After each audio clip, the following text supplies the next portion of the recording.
grueling auditions, fierce competition from the world's biggest stars, and an endorsement from Denzel Washington. These facts about Baz Luhrmann's Elvis will make your jaw drop.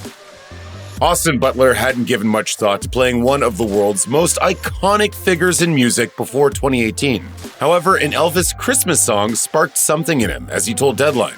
I had never heard it before in my life, but in the month prior to hearing about Baz making the film, an Elvis Christmas song was on the radio, and I was kind of just goofing around, singing along to it, and my friend said, "You've got to play Elvis." That friend was actually his then-girlfriend, Vanessa Hudgens, and she even suggested that Butler should try to get the rights to write an Elvis biopic. According to Butler, Hudgens brought up the idea again a few weeks later while he was playing the piano, but he dismissed the suggestion. A week later, his agent told him about Baz Luhrmann's movie, and Butler recalled to Deadline, "Well, immediately I got chills because of the synchronicity of it all. I thought, I got to just give it everything I got." Austin Butler underwent a long audition process for Elvis, which mostly consisted of him reading the script and singing for Baz Luhrmann over and over again. As he admitted on the Kelly Clarkson show, "We ended up doing that for 5 months. What? So it was unlike any audition. Before that grueling process began, Butler sent the director a self-tape of himself playing the piano and singing Unchained Melody. Prior to filming the tape, Butler discovered that Elvis's mom died when the superstar was just 23 years old. Butler was the same age when he lost his mom too, which of course influenced his performance. The former Disney Channel star told Deadline, "I ended up filming this tape that came out of a nightmare that my mom was dying again. It was an emotion of such deep pain. It kind of stripped away the icon of him or the caricature of him, and it just made him so human." The video was raw and emotional, and Luhrmann told Variety that he was blown away by Butler's performance. Austin Butler faced some fierce competition for the role of Elvis. Before he was officially in the running, Baz Luhrmann screen tested many other actors and singers, including Harry Styles. In fact, Styles was reportedly one of the frontrunners for the role before Butler entered the ring. During an interview on Howard Stern's SiriusXM show, Styles explained, "Elvis was probably the first person I knew besides my family when I was a kid. For that reason, there was something incredibly sacred surrounding him, so I thought I should try to get the part. Unfortunately, there was one major problem with casting the former One Direction singer. Director Luhrmann explained to People, "The real issue with Harry is, he's Harry Styles. He's already an icon." Meanwhile, the casting agent for Elvis told Variety that there were other names in the mix too. Firstly, Miles Teller, who showed off his musical chops by singing the rock and roll hit Great Balls of Fire in Top Gun Maverick, was up for the part of Elvis. Additionally, West Side Story star Ansel Elgort was reportedly on Luhrmann's radar for the part. Ultimately, though, Butler beat them all. Well, I just felt so privileged to get to go on that journey with Baz. It was just the time of my life. I felt so happy. In an interview with Deadline, Austin Butler revealed that from the moment he heard about the movie, he started prepping for his 5-month-long audition process as though he'd already gotten the role. Acting like he was already making the movie was clearly a tactic that worked for the actor. It also helped that Denzel Washington put in a good word for the young actor, with whom he'd worked on a 2018 Broadway production of Eugene O'Neill's The Iceman Cometh. In an interview with Entertainment Weekly, Luhrmann recalled, "I got a call from Denzel Washington, who gave me a cold call. I did not know Denzel, and he said, 'I've just worked with this guy on stage. I've never seen a work ethic like it.'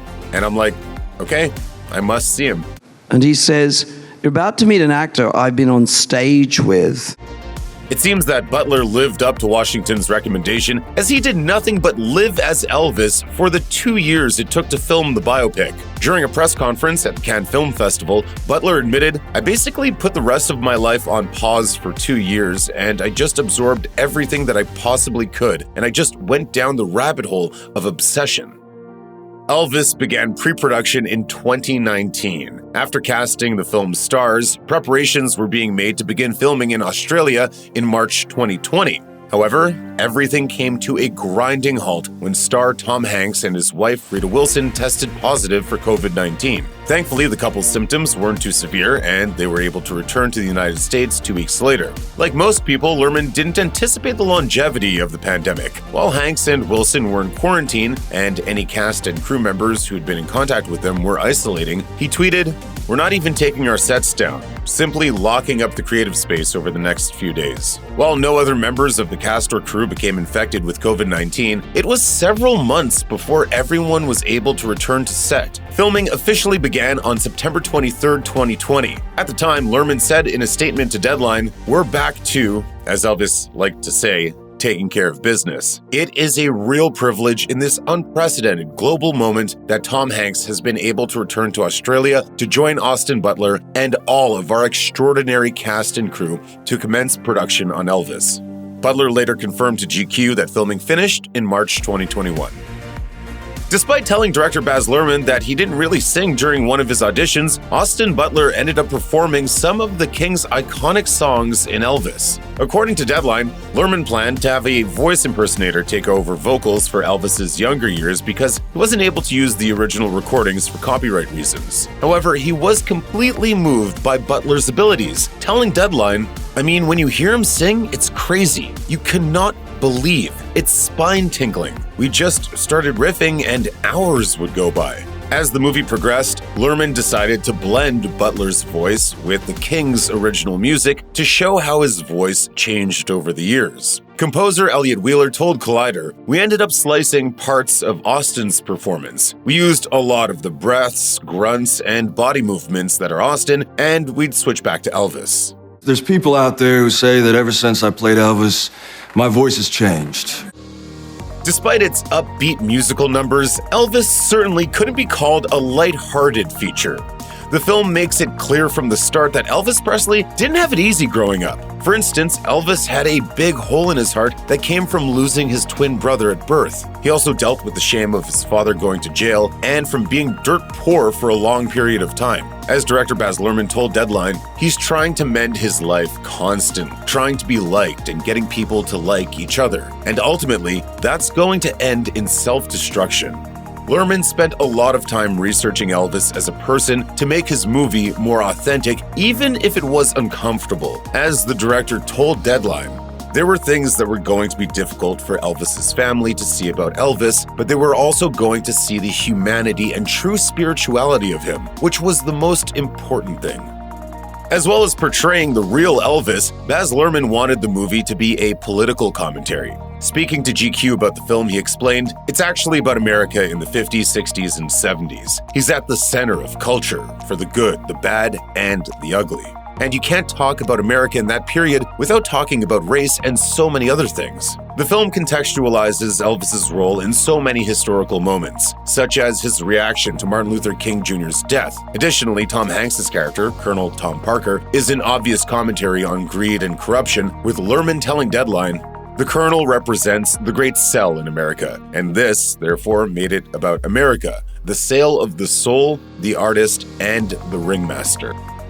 Becoming Elvis Presley is no easy task. Along with studying the King's music and speech patterns, Austin Butler had to put in the work to physically transform into the rock and roll legend. Butler worked with a strength trainer who was instrumental in teaching him how to move his body properly for the role.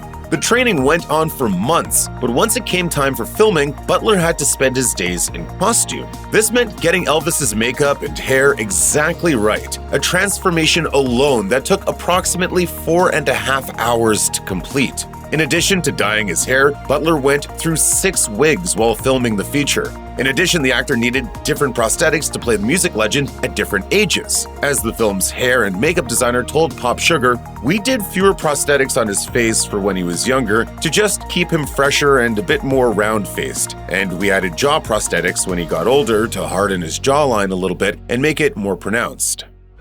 Baz Luhrmann knew that Austin Butler was the perfect choice to play Elvis. However, Elvis's real-life ex-wife, Priscilla Presley, took a bit more convincing. As Luhrmann admitted to Deadline, she got a little bit vocal about her doubts. She said, "I don't know, this film could be crazy, and how can this skinny kid play Elvis?"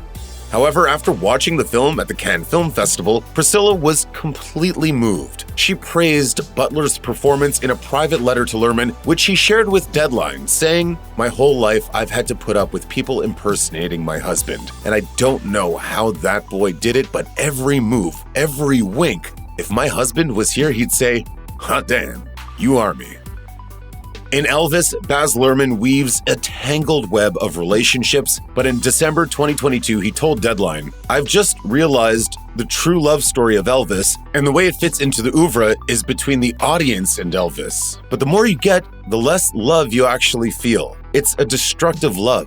Of course, the depth of this addictive love is wholly apparent to viewers of the film and to Tom Hanks' character, who narrates Elvis. In one scene, Colonel Parker even points out how Elvis's love for Priscilla is nothing compared to the love he feels from the audience. Thus, the movie ends with Colonel Parker claiming that's ultimately what killed the superstar. Austin Butler dedicated years of his life to learning everything he could about the king of rock and roll. That period of time was intense, both mentally and physically, so it's not surprising that it changed him. Speaking to Deadline, Butler revealed, "It's allowed me to really appreciate the things that I'm now getting to experience in my life, even just being with my family or anything like that. Because there's a lot of loneliness in Elvis's life." Playing the king has also had an impact on Butler's career. As the New York Post wrote in a review of the movie, "He grabs us by the collar and never lets go. Being so good as Elvis will either explode his career or shove it into a mouse hole." Since Elvis came out, Butler has already proven that his star is most definitely on the rise. He has 2 feature films coming out in 2023, including Dune Part 2. Speaking to GQ, director Baz Luhrmann compared Butler's continuing success to Leonardo DiCaprio's after Romeo and Juliet. So while Elvis may have left the building, Butler is here to stay.